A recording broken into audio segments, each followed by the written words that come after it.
Hello my dear friends and welcome back to another Star Wars news update. In the second half of this video we're going to be covering some more comments made by George Lucas. But first, I can't believe we're already a week away from the Acolyte. That came around so quickly. We have a new look at the Neimoidians in the show. I mean, look how magnificent this guy's hat is. If Leslie Headland keeps to her promise and is inspired by the way George Lucas made the prequel trilogy, is the appearance of the Trade Federation just going to be a meme fest with iconic, hilarious lines? Is that legal? And is this guy going to be half the diva Newt's Gunray was? Tuck him away. This is impossible! All the big questions. I'm really interested in the way they're doing the Neimoidians, but so far, I'm pretty impressed. Granted, we've only had a couple of frames, but I can already tell this guy is going to be a fan favourite. But from what we've heard, the Neimoidians sound a little bit different.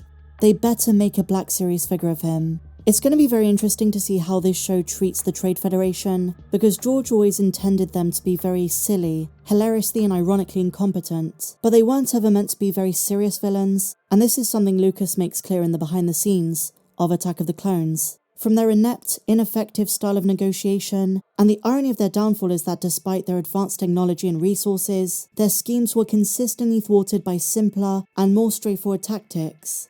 We often cite the Gungans as contributing comic relief to the prequel trilogy, but to a large extent it was also the Neimoidians. A very small detail, but I would love to see the PK series worker droids, these adorable little ones we saw in episode 1. Now something else which is leaked from the show is the title card, the introductory credits with the logo, and now for the Acolyte, a waning crescent moon. Those are the rapid fire updates, but later in the video we're going to close with some very unexpected reviews, ones you might not expect. But first, time for George. Now, if you haven't seen it already, I urge you to go back and watch the video I made about George Lucas's comments on the sequel trilogy. This took place recently at the Cannes Film Festival 2024, and I skimmed over some of his comments, and we really focused on his view of Disney Star Wars, and his reflections on whether or not they did his vision of the Force justice. Spoiler, he said no. But he also made some other interesting comments, and the full interview has now leaked online. And one thing that I found very interesting, but also kind of sad, is that George was so bashed for the special editions, then changes made in 2004, and then 2011, the prequel trilogy on top of all of that, that he's still very defensive about the final product of his saga episodes 1 to 6. The fact he still has to be so defensive, and it still kind of hurts him, that was the response. That really broke my heart. You may recall I covered his comments saying he's never going to release a 4K version of the original, despecialized cuts. But then he goes into more depth, and these are the comments that really weren't picked up by many media outlets, so I'm going to cover them myself. In the interview, George talks about various changes he felt he had to make, and he had been waiting a very long time for things to start becoming more digital in the film industry, and he says something very interesting, something very poetic and artistic. He talks about Michelangelo and the changes he made to various aspects of the Sistine Chapel that took him months, even if they were small portioned off areas. And George says, no matter what kind of creator you are, a filmmaker, any kind of artist, it is your right, as that creator, to change things until you think they're perfected. And he says, even back in 1977, and especially in 1980 for The Empire Strikes Back, he felt as though when those movies released, they weren't fully complete, whether it's to do with budget restraints, or more so to do with the technology around at the time. He didn't feel as though they were as perfect as he wanted them to be. And he gives a very interesting example. In The Empire Strikes Back, there was a lot of white on white, and he says the Bespin sequences were very hard to make. And the matte lines around the characters when there was white on white was very jarring, very extreme. In the case of A New Hope, he was always thinking about the fact they didn't have a proper slug design for Jabba the Hutt. And so in 1997, he decided, well, let's line it up with the way Jabba is in Return of the Jedi. So he went back, and he decided, I need to make this right. I need to make it complete. And you know, George was hounded by Star Wars fans and the media for the different changes he made. And he says when he released the original versions on Laserdisc, fans hated it. And he said, it's not because he made it worse. That's just how they used to look. So in his mind, it was a continuous, creative process. And it stands to reason, had he stayed at Lucasfilm, had he not sold the company to Disney, he might have made changes to the prequel trilogy as well. But I didn't know The Empire Strikes Back took the biggest toll on him. He doesn't make a big deal of it, but when you go digging you realise The Empire Strikes Back special editions and the other changes made in subsequent years were actually very extensive, expensive, and taxing.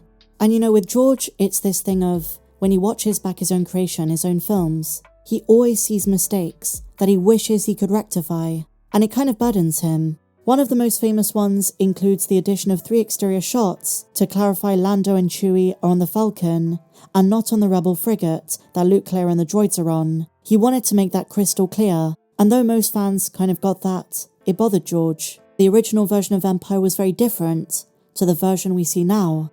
A lot of sequences on Hoth were changed due to transparency issues. There's also the additional CGI shot of Slave One pursuing the Millennium Falcon.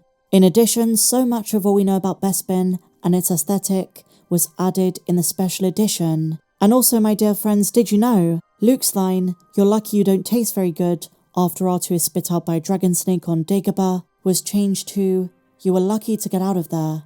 Also, the pitch of Vader's breathing in the cave scene was changed. It was lowered.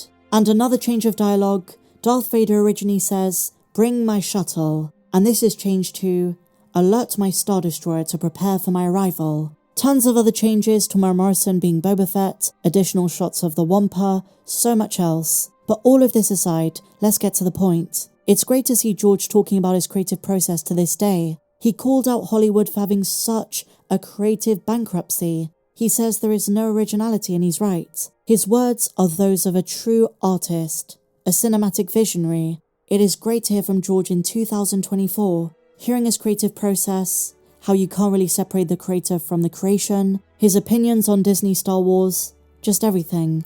It is such a blessing to hear this interview. And so finally, as promised, some more Acolyte reviews. Let's dive in.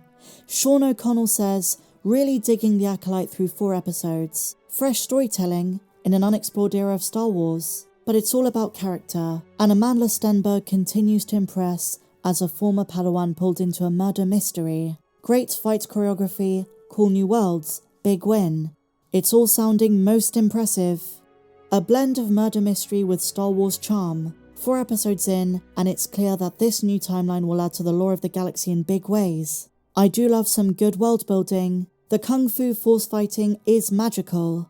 All in capitals. JJ, and he's talking about Lee Jung-jae, is the coolest Jedi since Qui-Gon. Can't wait to see where it goes. And there's definitely some Qui-Gon influence on this character. And finally, entertainment writer Tara Bennett. And this one has certainly made me raise an eyebrow, because for once, we have an Andor lover who maybe didn't expect to love this show as much as she does. She begins by admitting the only Star Wars show she's loved in recent times was Andor Season 1, and she's happy to report The Acolyte surprised her. No barrier to entry, a refreshing lack of reliance on member berries, and a genuinely intriguing mystery. Excellent cast all around. The reason this gets me so excited is because when we have reviewers who are not afraid to be critical about their honest opinions, it means so much more. So if you're looking for a review to get you on board, I would say this is the one. My excitement has definitely increased.